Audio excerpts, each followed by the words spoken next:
Moving Forward, sponsored by MPW Mocklink TV and Mocklink Internet, online at mpw.org. Each weekday morning, our local talk segment brings you the people who are helping move our community forward. Let's start the show.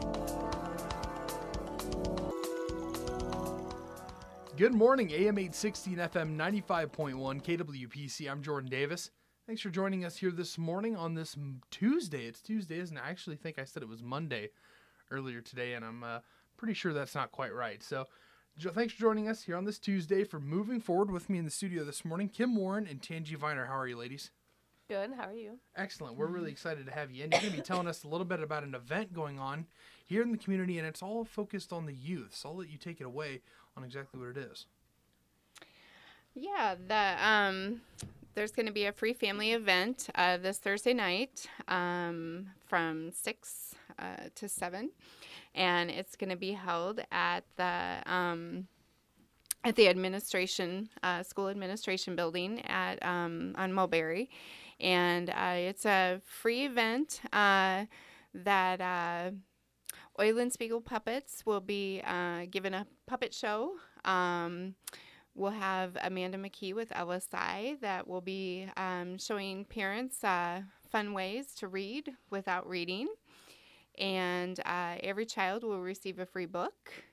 Iowa State Extension's Buy Live Healthy program will be there with some healthy snacks for the kiddos. And Early Childhood Iowa, Muscatine County will be there as well with information on preschool and scholarship information for the fall for those kiddos that'll be preschool age for the fall.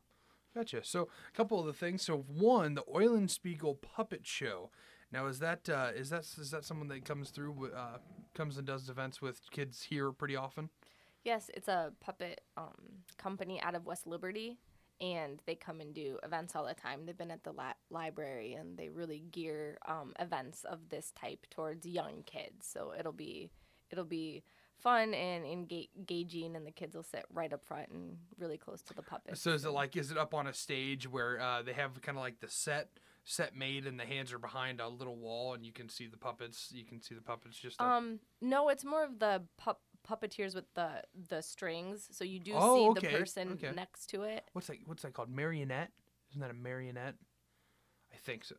You said it with enough confidence. Okay, yeah. Yeah, I think marionette, that sounds about right. So that's really cool. So I'm sure that'll keep the kids engaged. And then so there's also ways they're going to be teaching parents how to read without reading. I guess I kind of need a little more explanation on that. I don't really understand. Yeah, so this event is really focused on young kids and early literacy. And sometimes parents get intimidated reading to kids, one, if they're not the best readers out loud. But also sometimes kids, they're chewing on books, they're flipping the pages really fast, and sometimes parents think they have to go from the beginning to the end and read every word, and that's really not the case to engage kids. There's different things you can do with books without even having to read it if your child doesn't have a good attention span or isn't interested. You can look for things on the page. You can have the kids, say, can you find this, or what color is this, and how. So it's really about how to engage the kids in reading without having to sit there and read every single word on the page from beginning to end. Gotcha. And then it's a little bit different. Now I know that kids will pick up, different things from their parents. Like when you're reading to them, they'll kind of pick up on what your tone or what your pitch is when you are reading, or the cadency that you take when you're reading. I know that I've got friends that you hear their folks like when they read Bible verses out loud or something like that. That's my experience. That's how I know they sound exactly the same as their parents, same cadence, same everything. So they read to when they were younger, and that's how they perceive reading, or how they read. So you kind of read the same way that your parents do. So I guess it's important to find the right way to do that. If you're maybe not the 100% certain that you're the best out loud reader, then there's good ways to combat that, right? Yeah, and then the activities, like I said, are just really good too for kids, especially when they're really small and they're squirmy. But you want to engage them in a book, because engaging with kids by reading or talking to them and having that back and forth interaction with them, even from when they're babies, is the best way to build babies' brains. There's been lots of studies on that, And when you start interacting with a child, even a baby, if they start cooing back, or then as they get older and they start jabbering back, that helps start building the neurons in their brain. So really, those interactions with kids are really building kids' brains for the future. So it's more about the engagement and the interaction than it is actually about the words on the page. Exactly. I see.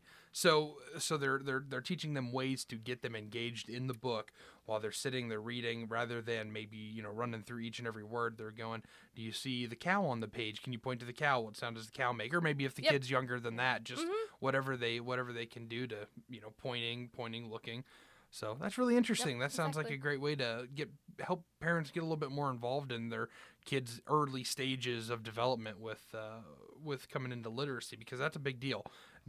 Not being able to read well in our society, especially with all everything that you do with technology is all about reading more than looking. Or I'm sorry, not more than looking, but more than anything else. So that's really important. So anything more about the event? So you said that what was the name of ISU's program? They've been on before, and I can't for the life of me remember the full name. It's the Buy, Eat, Live Healthy Eat, Live Healthy. Okay. Yep. Okay, so they're going to be coming in. Do they have a specific point that they're going to be trying to make there that night? Well, they're going to be providing some healthy snacks, and these snacks generally include, things that kiddos don't typically like. Mm-hmm. So, they can come up with ways where they can put broccoli in something, and then the children will eat it. So those types of things they'll be providing for the kiddos for snacks. It seems like a key word when working with kids is finding it a fun way to do it, because it seems like as long as there's fun involved, the kids will do just about anything or eat whatever, as long as it's kind of fun. Because they see, it's a pile of broccolis, there's nothing exciting about that, but you make a little stick man out of it and all of a sudden they want to devour it. So that's really cool. So ISU will be there the extension office will be there to help out with that. What else with the event? And then we'll be there with preschool information for families that are looking for preschool information for the fall. And that, of course, is 3 and 4-year-olds. And Early Childhood Iowa, Muscatine County, along with Muscatine Charities, they, in the past anyway, historically, have given scholarships to families.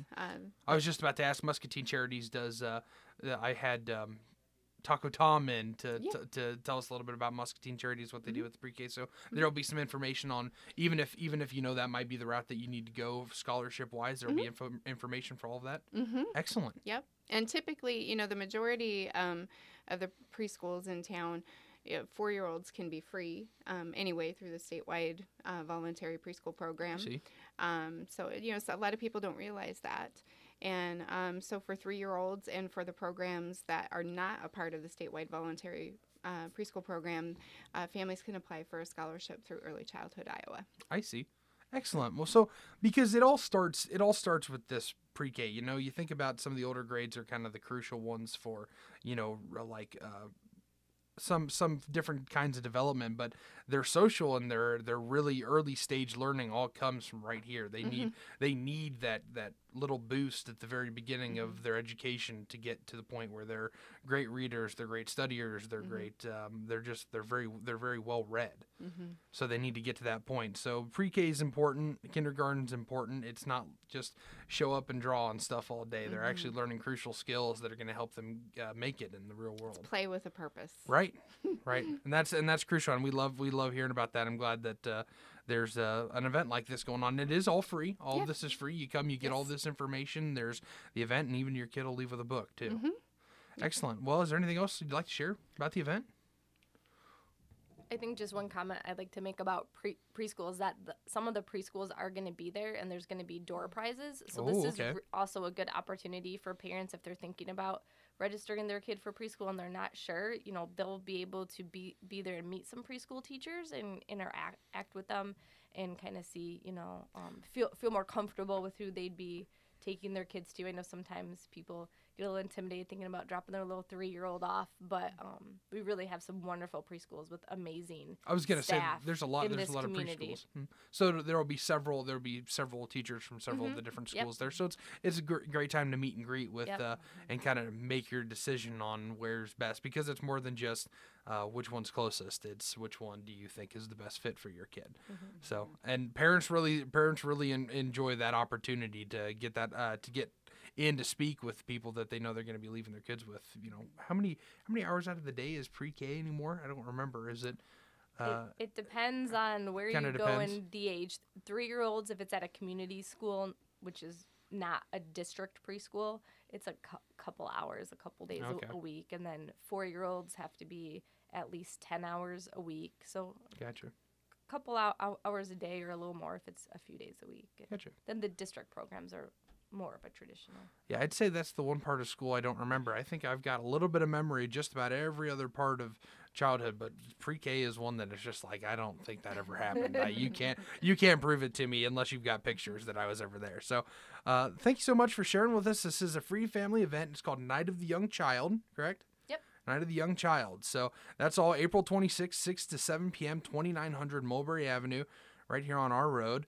6 p.m. to 6:45 is the 4 fun ways to read without reading. That's for parents who want to take the opportunity to get to learn a little bit more about engaging their kids in the books rather than just reading it to them, straight reading. Also, Uncle Rabbit's Adventures from the Eulenspiegel puppets, and also every child will be leaving with a free book. So thank you, Kim and Tangie, for joining us here this morning. We really appreciate having you in and telling us about this event. We're excited to see it happening.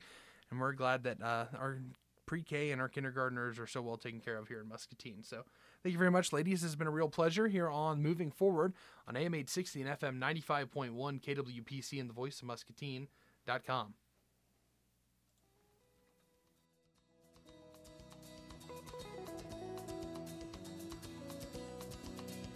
You've been listening to Moving Forward on the voice of Muscatine, KWPC, AM 860, FM 95.1. Thanks to our sponsor, MPW Digital TV and MockLink Internet, the local providers at mpw.org. And remember, Moving Forward, each weekday at 8:15 to learn how Muscatine is on the move.